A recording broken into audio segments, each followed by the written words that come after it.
Greetings everyone, Brett here with Hammerhead Model Making, and I am back with another full build video. Today we're going to be taking a look at the Meng A-18F Super Hornet.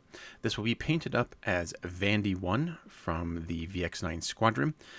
VX9 is a test and evaluation squadron, and Vandy 1 is kind of their show aircraft, all painted in gloss black with some cool vampire markings.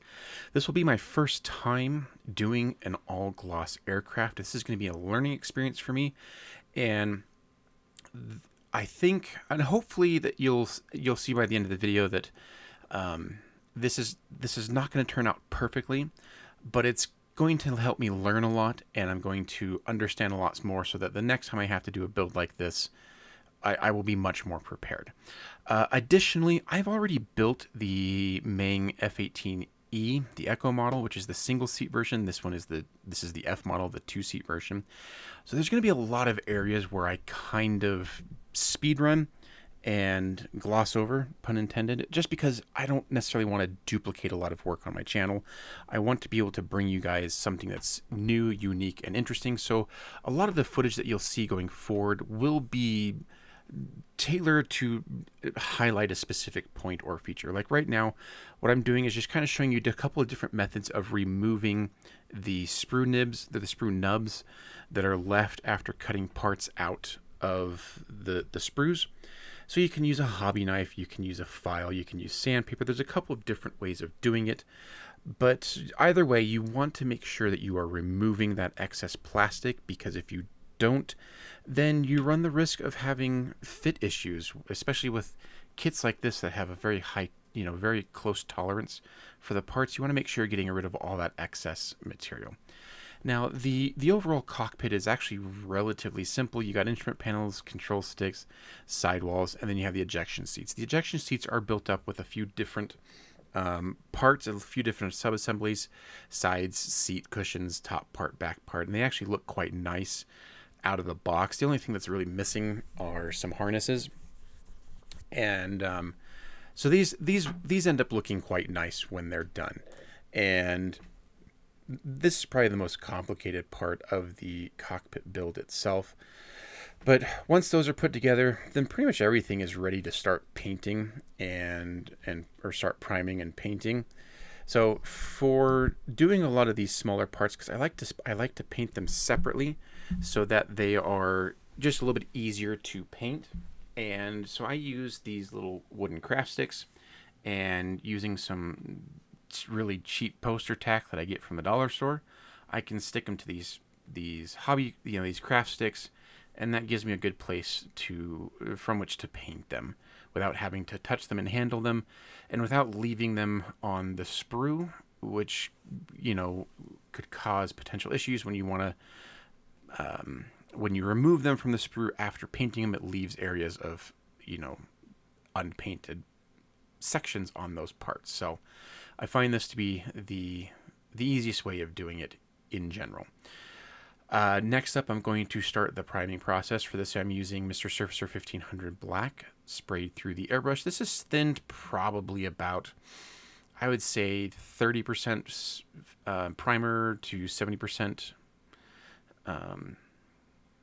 thinner. I am using the Mr. Leveling thinner for this, and this is just about a good balance between coverage and how easy it is to spray. I do find that finding the right balance between thinner and Mr. Surfacer can be a little tricky sometimes. I find that the aqueous primer in black is a little bit more forgiving in terms of thinning ratios, but it seems to be a little bit harder to find where I live. So in this instance, I'm using just the 1500 Black here. So I'm priming everything that's going to be going inside the aircraft. So that's wheel wells, cockpit, sidewalls, all those kinds of things, and just giving everything a nice, good, solid coat here. Next up, I will be using some white for like the wheel wells and stuff. And I want you to note the new branding on the Vallejo paint bottles, because it's actually going to cause me some problems a little bit later on in the video. And I'll point that out when we get there, but just keep that in the back of your mind for now. So what's really nice about the wheel wells for this kit is that they are all built up of separate like sidewall detail and stuff like that. So you get some really nice detail out of the box for the wheel wells. And I mean, it does make them slightly more complicated, but in my opinion, totally worth it. Now, before the Navy guys start screaming at me that I'm using an Air Force color here, uh, in terms of just like a neutral gray color, I find it to be a really nice color and works well in multiple applications. So that's why I'm using it. But technically, it says U.S. Air Force neutral gray on the bottom. Next up, I'm going to go ahead and give everything a nice good gloss coat. This will be, there's a lot of decals that are supposed to go into the cockpit, and so this is just going to be a nice base for the decals. And because I like to keep everything consistent all the way through, I'm painting up everything I'm gloss coating everything even though they may not necessarily all have decals. It just helps maintain a continuity between all the parts. Now, I'm applying the kit decals here for the instrument panel, and when I built the Echo model, I don't recall having any issues with these decals, but for whatever reason, these decals did not want to react to my solid set at all, and they just ended up causing a huge headache, and I just kind of scrapped using the decals and went ahead and just hand painted all of the instrument panel stuff. They just weren't working, and they're getting me frustrated, so I just kind of abandoned them. Even though I don't really remember having a problem with the other version that I built, but I mean, sometimes that's just what happens. So using the Ammo MIG panel liner, just giving everything a nice good liberal coat of the panel liner, and then once it dries, you can easily wipe it away. Now this really only works well when you're doing it over a gloss coat. If you're doing it over a matte coat, for example, it will stain the paintwork, and it is very hard to remove. But over a nice solid gloss coat, you can see how easily the excess wipes away. I'm not even using any thinner or anything on the cotton buds, just wiping it away dry, and it leaves a nice good, the panel liner in the recesses where we want some good shadow and contrast, but nowhere else. Next up will be a satin coat. This will seal in all of our paintwork, all of our decals, all of our pin washes and all that. Just kind of give it a nice good even semi-gloss sheen. And I've really liked using a satin coat as opposed to a straight matte coat at this scale. I think it just looks slightly better. Now for the instrument faces, I'm using some of my UV curing resin and applying it to like the MFD panels, the instruments, things like that, to kind of give that nice glass appearance. So just using this essentially like a toothpick, I am working it into all the corners, letting the surface tension kind of pull it into the corners without going over the sides there. So you can use a little bit of physics to help you out. For some of the smaller screens, I'll use a little bit of wire as opposed to the toothpick, but hit everything with the UV light. This doesn't take very long, it's 30 seconds or whatever under the UV light, and that's enough to cure it, and you get a nice good glossy glass finish. So at this point, we can kind of start constructing everything that's going to go inside the cockpit. Looks pretty good out of the box. I think it would look wonders under with some like 3D decals or something. Now, I am painting the interiors of the intakes, and you can see here that my white paint is like, it is coming out really greeny and splotchy, and I was kind of just really confused, like, why is it doing that? Well, turns out I was using just the normal model color, not the air. And the bottles are so similar. The only difference is there's like a yellow tint to the model air as opposed to the model color, which is meant for brush painting. And yeah, I had to sand out the intakes and repaint them with the correct color. So I'm kind of annoyed that the Vallejo has changed their branding in such a way that it was not readily visible to me that I was using the wrong paint type. I hopefully I've learned my lesson at this point. So continuing on with the intakes, one of the things that I like to do, especially on kits that engineer their intakes in such a way that the paint demarcation between the white intake and whatever the exterior color is going to be is actually built into the part, is I like to pre-mask off these areas. I just find it easier to mask off the intake like this than once it's installed deep inside the airplane and I'm trying to fit masking tape down in there. That's just a pain. I find this to be a little bit easier. In the end, I don't necessarily get as much of a super crisp, clean demarcation between the colors, but honestly, like the trade-off in just the ease and less stress for me is totally worth it. So I'll use the masking tape just to get that edge, and then I stuff the rest of the intake with some foam to block it off, and there we go. So all the masking is done. I can leave that in there through the whole construction process and painting process, and it will protect the nice white of my intake trunking.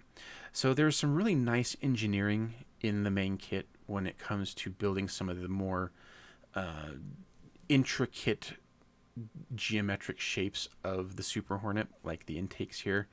The overall, the fit is pretty good. It's not perfect, it's not flawless, but it's pretty dang good. And it does mean that you'll have like minimal seam cleanup as to some other opposed to some other kits that have to do a lot of like heavy sanding and cleanup work. These side panels here, they line up pretty good. Not again, this is kind of a common theme with this kit that it's like 95% there, but there is a little bit of seam cleanup work that you have to do, but it's usually not too bad. Like these seams here on the intakes, just a little bit of super glue down in the gap and some sanding, and that pretty much takes care of it without too much fuss. And most of the time the seams are in areas that don't require a lot of like rescribing. So again, it does minimize a lot of the work that you have to do to make this look like a pretty decent looking jet. So getting the nose attached on, now we can work on the upper fuselage. Now, there are a number of pins that connect the upper fuselage to the bottom fuselage, and you'll see here that I kind of struggled to get the top on. It's because I wasn't getting the pins aligned correctly, and it was just causing the top not to sit down correctly and fully seated. So that's why you see me struggling here a little bit. It's just because I failed to realize that you have to get all the pins aligned in the back first before you get the nose snapped into place. Otherwise, it doesn't really want to fit correctly. So, PSA, if you're building this, get the pins in the back of the fuselage aligned first, then work on the nose. And you can kind of see where those pins are inside there, but and eventually I do get it figured out, and it's obvious once you get it worked out and you're like, okay, duh, that makes sense. So back end first, and now you can see here how the front end fits in much better. And this seam here for the upper fuselage and the lower fuselage is another one of those areas that you do need to address because it doesn't fall on natural panel lines. But again, once you get it close, then it's just a little bit of super glue in the seam, and then you sand it out and you're good to go. The plastic that Meng uses is kind of on the softer side, so it does take to sanding really well, and it doesn't take very long to sand out things. So here you can see I've filled the line with super glue, and I'm just hitting it with my file right now. And if you're careful, you can really reduce the super glue down a bit before you actually start hitting plastic. And so this seam is necessary to take care of, and you have to take care of it. There's no getting around it if you want a nice seamless finish. But in the end, it's actually not too bad of a seam to take care of. I know that on the Kinetic Super Hornets, it has similar seams in similar places that are a little bit more of a pain to take care of, but it just kind of seems to be the running, when dealing with Hornets, that's just something that's hard to engineer around. But right now I'm just using like progressively finer and finer sanding sponges, and eventually you're able to polish that out and pretty much make it disappear. So now we can start working on the rest of the aircraft. You do get a lot of options from Meng. You can do flaps and slats down or either in a down or up position, and it's either full down or full up. There's no in between. You can do the wings, like the actual wingtips, folded up or extended. So you do get some nice options in the kit. So at this point, I'm ready to start painting it. And for this, I'm going to be using the Alclad Gloss Black base. I've used this on a few other builds before, and I really like it. It's easy to thin, and so I've pretty heavily thinned it out here. And my intention was to basically build it up in lots of thin layers, hopefully, minimizing the actual solid paint buildup to keep it as thin as possible. So that was kind of my thinking here. What was interesting is on this build, this is the first time that I've actually had the paint not fully cure on me. Like, it ended up really tacky for a long time, and I ended up getting really frustrated with it because it just wasn't curing, it wasn't drying, and I ended up using some Mr. Hobby Gloss Black to paint over it, and that ended up working out much better. But unfortunately, I didn't film the repaint just because at that point I was just kind of getting frustrated. I wanted to get it done.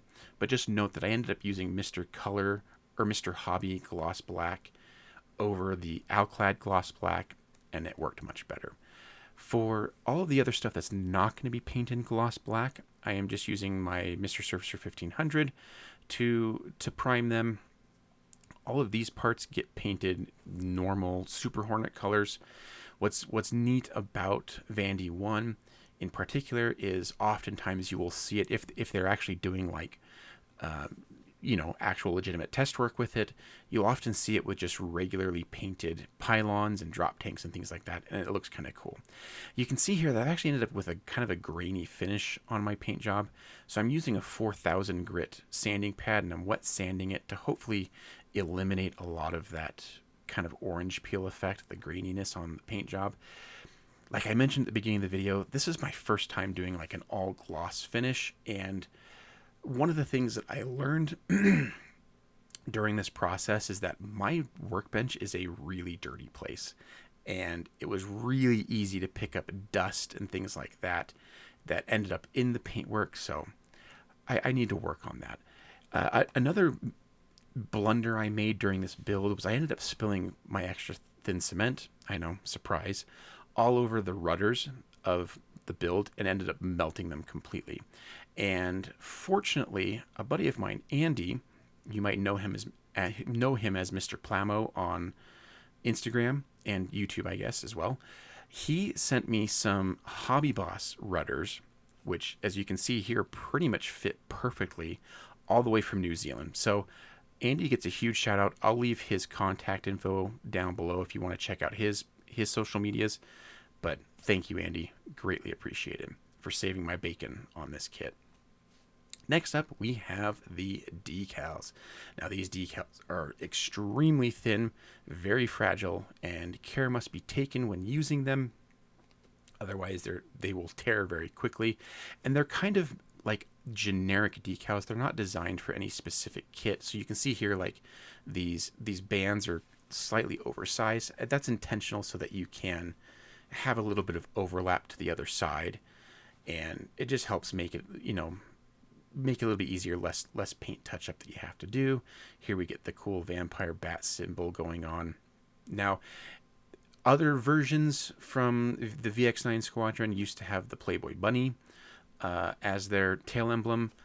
That kind of went out of fashion a number of years ago. Now they have the vampire bat. VX9 is known as the vampires, and I still think it's pretty cool looking, and definitely works on the all black jet.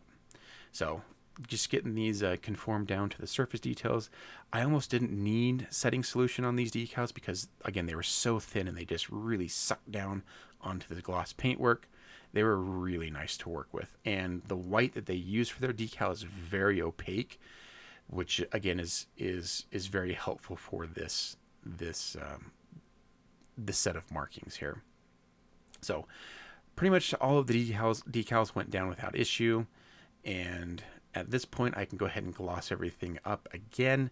For this, I'm using the Mr. Hobby Gloss. I was told that this would work a little bit better than my normal staple, which is the Alclad Aqua Gloss. And again, I'm glad that I used this. It was very durable, very nice, and once it cured, it was like rock solid. So But again, you'll see here that I'm getting a lot of little like particulars in my coat, and I wish I had a much cleaner work environment so that I could avoid a lot of that. But at this point, it is what it is. So go ahead and gloss up everything else. Now I had to hit the Mr. Color gloss. It's really thick in the bottle, so this is like really heavily thinned. I want to say like 80-90% thinner. But once I got the ratio dialed in, this stuff sprayed really nicely. I was very pleased with it. So with the final gloss coat on, now I can start removing all my masking. I did end up getting a little bit of overspray inside the main canopy here, but fortunately it was in a location that was easy to reach, and it was fairly straightforward how to get that cleaned up. So basically I just took tweezers with a little bit of paper towel clipped in the middle or clipped at the end, and just kind of work that in between the instrument combing and the clear part there, and I was able to get that overspray cleaned up. So we can remove masking from the wheel wells, revealing the nice like stark white contrast, and then finally we can work on our intakes here. Now, unfortunately, removing the masking tape from the inside of the intakes was a struggle, just to be able to like show meaningful content there. But eventually I do get there, and you can see we got our nice demarcation between the white and the black. It turned out really nice. So next up is we're just going to do all of the ordnance and all the details to round off this build here. So we're going to spray the hot end of the aircraft with some stainless steel. The Vandy 1 is usually kept in a very nice, clean condition on account of it being used for air shows and demonstrations and things like that. So weathering was pretty much going to be a no-go on this build. And besides, weathering on an all gloss aircraft is a challenge when it is present, but pretty much in every picture I've seen of Vandy 1, there's almost zero weathering whatsoever, at least on the gloss parts. On some of the more, like the pylons, the drop tanks, things like that are painted, that they probably sourced from regular Navy inventory, you could find weathering on those, but on the actual gloss portions of the aircraft, not so much. So here we can remove our masking from around the engine nozzles, and really like the contrast between the gloss and the stainless steel there. Pretty happy with how that turns out. It looks pretty nice. The Alclad stainless steel sprays on really nice. It looks really good. We can start attaching all of our flying surfaces now. And like I've mentioned before, the tolerances on this kit are pretty tight. So even just trying to get these installed was, you got to get it just right so that it fits. And I promise I know what I'm doing. It's just, it takes a little while just to get the angle and the orientation right, especially when you're doing this on camera and you have a camera kind of sitting right between you and the model. It can get a little tricky sometimes, but I do get it eventually. Now, one thing to note on any of the Meng Super Hornets is the horizontal stabilizers here, they attach with a polycap. There's a polycap inside the fuselage, and the pin that is on the stabilizer obviously pushes into the polycap. It allows you to like move them and rotate them and whatnot, and they'll hold their position. But the fit is really tight, and if you add any kind of torque to when you're pushing those in, it will pop off those pins. They are not very strong. And I know this because I did it on the Echo model. So just be careful when you're installing those, because they will break easily. Painting the inside of the engine exhaust and some of our weapons here with the white that we have. The Mavericks are kind of fun. There's actually a lot of great detail that goes into the Maverick missiles here. And Meng has done a really good job with their ordnance. Just in terms of like detail, you get full decals, and they look really nice. Separate clear parts for like the seeker heads on the Mavericks and the Sidewinders, which is something that you don't see very often on, from other manufacturers. They're usually just solid, gray plastic or whatever. So props to Meng for doing some good ordnance here. Landing gear getting painted up. I don't often paint the wheels on the landing gear, but I had to make sure that I got them aligned correctly and sanded the bottoms a little bit to get a nice flat spot for it to sit on. So that's why I'm doing that there. Next up, we're going to do our normal compass ghost gray here. So this is like for the drop tank and all of the pylons and stuff. I didn't bother with any kind of mottling or marble coat underneath the gray. I just decided to I was going to go easy on the weathering on these anyways, so didn't need a huge amount of variation in how these were going to look. And besides, they were going to contrast a lot with the overall gloss black of the aircraft, and so I didn't want them to stand out too much, and just in terms of their overall weathering. So this is why I made that decision. But we get these all painted up, and again, one of the cool things about the Meng kit is that they actually use metal pins in the pylons, so that you can, if you wanted to, you could swap out some of the weapons. The weapon itself will have a little poly cap inside.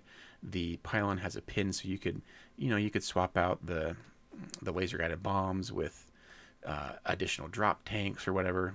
You have a couple of options there, so that's kind of nice.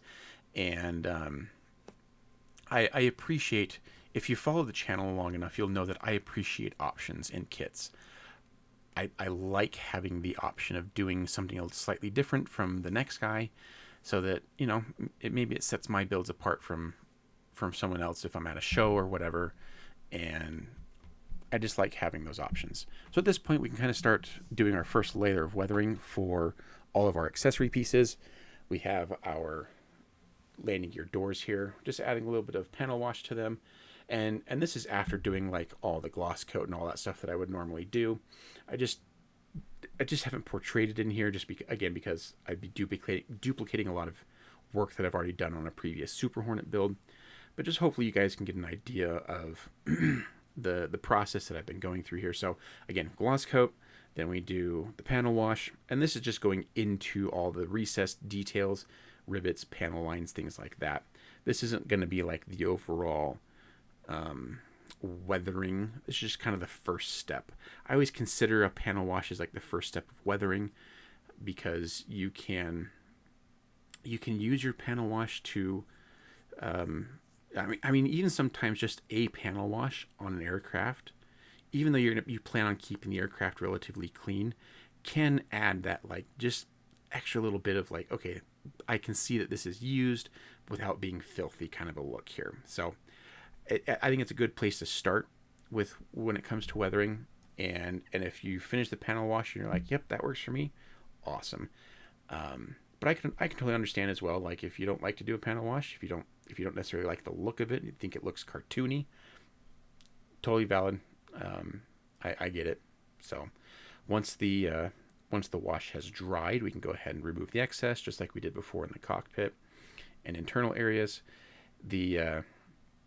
From some of the pictures I saw of Vandy 1, the insides of the wheel wells, as much as I could see of them, they looked pretty standard in terms of like how weathered they are compared to other active Navy jets.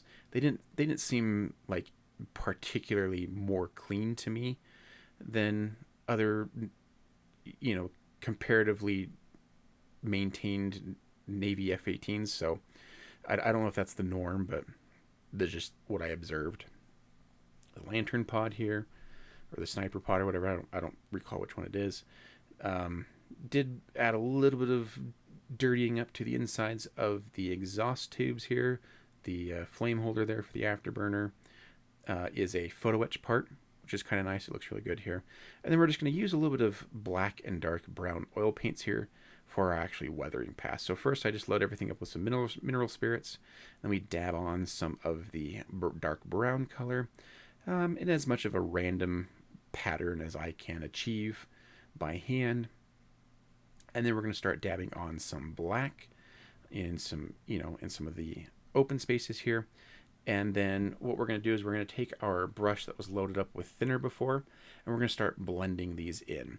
And we're going to kind of blend them into a point where they all kind of disappear into each other. And this creates a nice like dirty pattern, without like necessarily going filthy. So definitely one that I like to use just to show that, like, maybe this is ordnance that's been sitting out for a little while, or it's been loaded onto an airplane, loaded off an airplane, then loaded onto the next one. So it's going to accumulate grease and grime and whatnot from, and typically ordnance tends to be dirty anyways, at least from what I've observed. I could be, I mean, I was never active military, so I could be completely wrong, just my observations. And then we're going to add a little bit of grime around the areas on the pylon where the ground crews would be accessing in the process of loading these weapons here. Again, not a lot, but just a little bit. We can finally go ahead and assemble our exhaust. So the exhaust nozzle goes on. Get some pylons on here for the wingtips. This would be the AIM-9 pylons. Pretty much, I couldn't find any picture where this pylon was painted gloss black. They all appeared to be regular camouflage colors. So there's that. Exhaust pipes going on, looking good. At this point, we can start adding all of our landing gear. The F-18 being a naval aircraft, it has very robust landing gear, and I think on the model, each of the main landing gear has 4 points of contact. So once you get them all in there, they're pretty robust as well for a plastic model kit, which is nice because, I mean, there's a lot of plastic going into this kit, especially if you have it fully loaded with ordnance, and so it's gonna need the support. So it works out pretty good. We can start putting our missiles on. So here we have the AIM-9X going on. And again, details really nice. Like the seeker head is a clear part, a separate clear part. The exhaust, which has a complicated little exhaust port, that's a separate part. So they're quite nice and detailed. All the landing gear doors going on. All of these fit very nicely, very well, and there's like very positive mounting tabs for all the landing gear doors. So it's kind of hard to mess this up, and they look really nice, and everything like goes on in a way that allows for proper alignment, things like that. So again, Meng has done a really nice job engineering some rather complicated areas on this kit. Again, they're not perfect, but they're pretty close. This is definitely not like Tamiya level engineering, but I mean, pretty much very little rises to Tamiya level engineering these days. But I won't complain because once they're on, they're going to look good, and everything that should be there is there. All the actuators are there, and they all connect where they should. Not going to leave anything kind of like at a wonky angle. So I definitely appreciate this engineering. And for some people, it may be a little complicated. Like there's a lot of little parts going in here that you have to align up and get in the right spot. But it's one of those things where I think if you just take it slow, and if you just have to do like 1 or 2 pieces at a time, take a little break, that's awesome. That's totally fine. You will get there in the end, and it'll look really good. So I definitely appreciate the effort they've gone into this kit. Drop tank going on. There's something for me, like there's something that really works with the Super Hornet, and even the Legacy Hornet to an extent as well, with just like how everything has a spot, and like there's no wasted space. Like you can see how close the nose gear comes to the front of the drop tank versus like how the main landing gear doors just kind of like open up right next to the drop tank. Like there's no wasted space here. All the pylons going on. So we have our laser guided bomb, we've got our Maverick missile, we've got the AMRAAM going on, and yeah, I like this loadout. So here's a fun little mistake that I make. I initially attached the third AMRAAM to this inboard pylon here, and I get it on there, and I realize, oh nope, that's not where that's supposed to go. That's where the sniper pod is supposed to go. So pull that off. Fortunately, the super glue hadn't fully set yet, and get the targeting pod on there, and then I can get the AMRAAM in the correct location on the opposite side here. So, yeah, I promise I can read instructions. The all-important tail hook going on. Definitely critical to Navy jets. I like that Meng has a separate part here for the cannon port. And then finally our canopy going on. So there we go. That's going to wrap up the Meng 148 scale VX9 Vandy 1. Like I said, is this a perfect paint job? No. There's a lot of imperfections in it. Did I learn a lot? 100%. I learned a lot about this kit, a lot about my workspace, and definitely want to tackle more projects like this in the future.